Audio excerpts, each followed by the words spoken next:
तो फ्रेंड्स पुणी थे स्वागत करुच्ची मोर यूट्यूब चैनल एमएसडी सर्विस को।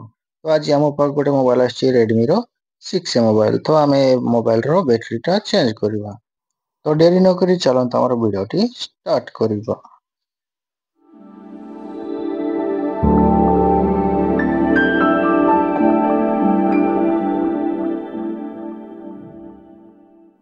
तो देख पारे मु मोबाइल टाको डिसेबलिंग करदेली बैक पैनल और सिम ट्रे काढ़ी मोबाइल टाको पूरा डिसेबलिंग करदेली।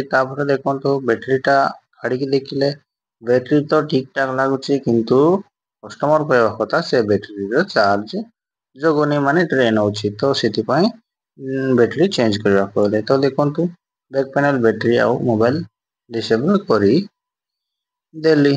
तापर आमे पकेबा नुआ बैटरी। तो देखो मु नुआ बैटरी ऊर्जार यूज करछि केडियम। तो ये बैटरीटा आमे रिप्लेस करदबा नुआ पकेदबा। तो देखो एमती मु नुआ बैटरी पकईदेली। तो देखो आमर बैटरीटा चेंज होला परे तो आमर वीडियो शेष करने पूर्व आपण मान कह रखुची जे आपण जदि मो चैनल रे नुआ अछंती आउ मो चैनल टी को एबे पर्यंत सब्सक्राइब करि नाथी ताले निश्चय सब्सक्राइब कर दियंतु। काई आउ ता पाखरे थिबा बेल आइकन टी मध्य प्रेस कर दियंतु। काई ना मु एमतिया नुआ नुआ वीडियो जदि अपलोड करबी ताले आपनको नोटिफिकेशन माध्यम रे सर्वप्रथम आसी जिवो। तो देखो हमर बैटरीटा चेंज हो गला।